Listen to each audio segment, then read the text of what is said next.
Et salut toi!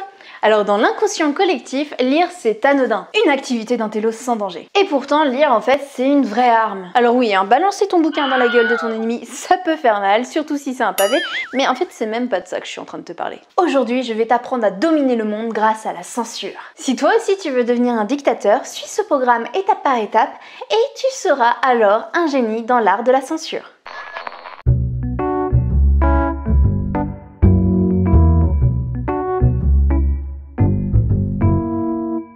N'aie pas peur d'être celle qui fait des étincelles. Alors tu vas me dire, ouf c'est facile, la censure en fait c'est effacer une partie d'une œuvre ou totalement toute l'œuvre parce qu'on a un putain de dictateur. Faux! Merde, c'est pas la bonne chaîne YouTube. Le Larousse nous dit que la censure, c'est un examen préalable fait par l'autorité compétente sur les publications, émissions et spectacles destinés à un public et qui aboutit à autoriser ou interdire leur diffusion totale ou partielle. Bah, c'est ce que j'ai dit. Eh bien non Gérard, ce n'est pas ce que tu avais dit, parce que toi tu n'as parlé que de l'interdiction. Parce que même s'il n'y a aucune interdiction, tant qu'il y a un contrôle avec pour but en fait d'interdire ou non une partie d'un texte, ça reste de la censure. C'est subtil mais c'est important de le préciser. Alors dit comme ça, t'imagines sûrement en fait que la censure c'est quelque chose de hardcore. Mais si tu suis scrupuleusement mes 7 étapes, tu vas te rendre compte que c'est assez simple en fait.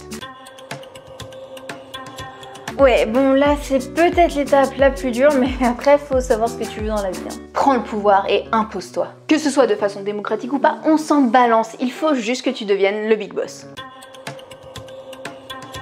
Alors si tu sais lire aussi avant d'arriver au pouvoir, ça marche. Mais disons qu'en fait c'est pas une connaissance essentielle pour arriver au pouvoir, parce que on va être honnête, des mecs un peu teubés qui tapent plus fort que les autres et qui sont arrivés au pouvoir, on en a eu un paquet. Après vraiment si lire ça te saoule, t'as la technique de Richelieu qui était de prendre des censeurs royaux. C'est peut-être même la technique que je te recommande. Tu leur laisses un petit cahier des charges avec tes critères de censure et puis bah c'est eux qui s'en occupent pour toi.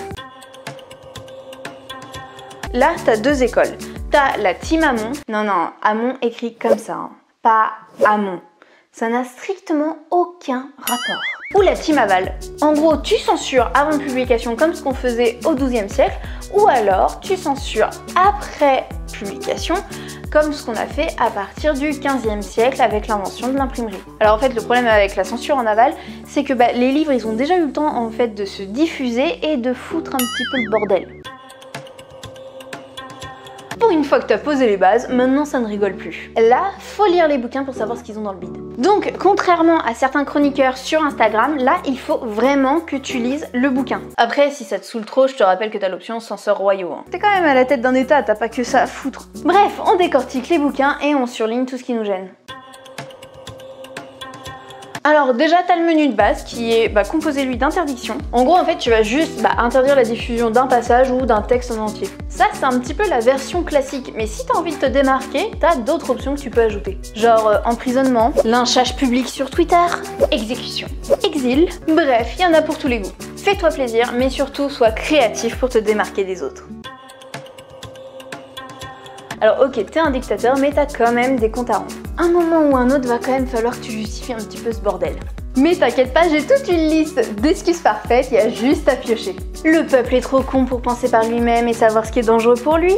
Alors on me dit dans l'oreillette de ne pas utiliser l'adjectif con, mais t'as compris l'idée. Ce livre est trop obscène! Trop de cul, trop vulgaire, trop violent, bref, tu balances un truc qui est ultra subjectif, comme ça personne ne pourra venir te contredire. Ce texte est dangereux et ne doit pas être utilisé.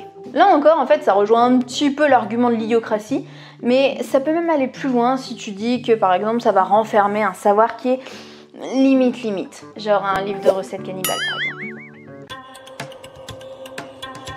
Et maintenant, tu kiffes.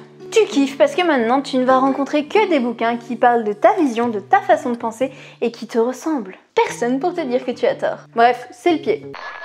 Bon, j'espère au moins qu'avec cette vidéo, maintenant t'auras un petit peu les bases. Donc, bonne censure à toi et reste dans le coin si tu veux d'autres tutos de dictateurs. Voilà, c'était tout pour aujourd'hui. Je me suis bien amusée à faire ce petit genre de vidéo. Je crois qu'en fait, en ce moment, j'ai une envie de te faire des conseils à la con. Donc, je continue. Tu me dis si ça te plaît ou pas. Si t'en as marre, dis-le moi aussi. Hein. Je continuerai de toute façon parce que j'ai envie. Voilà, c'est tout. Et puis, bah, tu sais quoi, t'as qu'à lâcher un pouce bleu si t'as aimé la vidéo, t'abonner comme d'habitude. Tu connais la chanson. Si tu veux me soutenir, ça se passe sur ma page Tipeee ou en achetant mes bouquins. C'est la rengaine habituelle, quoi. En tout cas, je t'embrasse fort, c'était Mélanie. À mon tour de taille, je tourne la tête à tous ceux qui s'en mêlent.